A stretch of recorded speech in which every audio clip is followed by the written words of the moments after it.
en Belgique.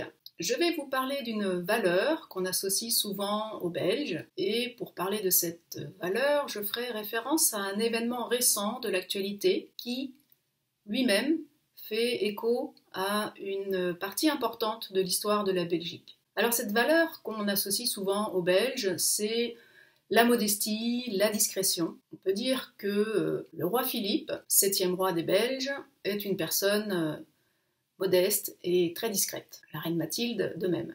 Alors le couple royal a récemment fait une visite officielle en République démocratique du Congo, visite qualifiée de historique, qui se faisait à l'occasion des 60 ans d'indépendance du pays. Le voyage devait avoir lieu en 2020, mais il a été retardé à cause de la pandémie et de la guerre en Ukraine. Cette visite officielle, le couple était accompagné d'une délégation importante de ministres, notamment le Premier ministre Alexander De Croo. Et au-delà du protocole et des rencontres avec le président Félix Tshisekedi, le couple royal souhaitait rencontrer la population congolaise à travers des associations de femmes à Kinshasa. Ils ont rencontré le docteur Denis Mukwege, prix Nobel de la paix 2018, médecin qui répare les femmes victimes de violences sexuelles, donc, qui a son hôpital à Bukavu, dans l'est du Congo. Donc cette visite fait écho à cette partie de l'histoire de la Belgique où ce territoire était une colonie. Mais avant d'être une colonie, c'était une possession personnelle du roi Léopold II. Léopold II, deuxième roi de Belgique, dont les caractéristiques premières n'étaient pas forcément la modestie ni la discrétion. Léopold II monte sur le trône en 1865 jusqu'à sa mort en 1909.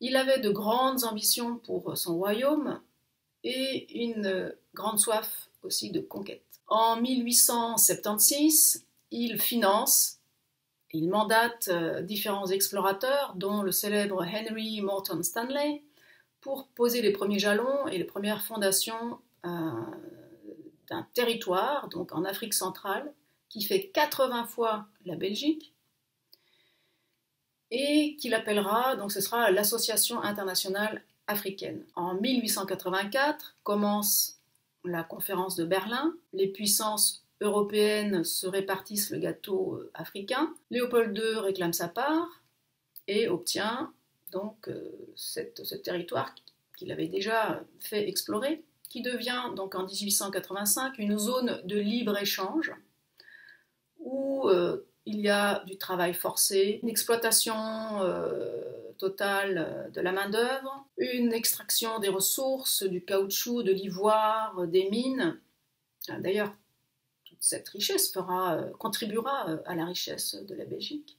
C'est un véritable désastre humanitaire. Sous la pression internationale, l'État belge, en 1908, annexe le Congo, et donc ce territoire devient officiellement une colonie d'État, colonie de la Belgique, le Congo belge, jusqu'en donc de 1908 à 1960. Après des émeutes en 1960, l'État belge décide d'accorder rapidement l'indépendance au Congo. Le héros de cette indépendance s'appelle Patrice Lumumba. Il devient Premier ministre quelques mois. Il est assassiné. Son corps est retrouvé en janvier 1961. Tous ces événements ont été rappelés en 2020. Donc à l'occasion du 60e anniversaire de l'indépendance du Congo. Le roi des Belges, Philippe, avait adressé une lettre au président Tshisekedi en exprimant ses profonds regrets pour les blessures causées par la colonisation. On est donc en juin 2020, à l'occasion de la fête nationale belge, le 21 juillet 2020, le président Félix Tshisekedi, qui entretient de très bons rapports avec le roi, lui a répondu à sa lettre, et il s'engage lui-même à œuvrer à la consolidation des relations séculaires qui unissent pour l'éternité leurs deux pays et leurs deux peuples. Félix Tshisekedi salue également la mise sur pied d'une commission parlementaire sur le passé colonial de la Belgique. donc ce travail, qui est censé établir la responsabilité de l'État, des entreprises, de l'Église, de la monarchie, pendant cette période, 1908-1960, doit aboutir à un rapport avant la fin de l'année 2022, donc cette année. Pendant la visite officielle du roi Philippe et de la reine Mathilde, il y a eu des mots forts qui ont été prononcés lors des discours de Philippe, exploitation, domination, racisme. Donc attendons de connaître les conclusions du rapport.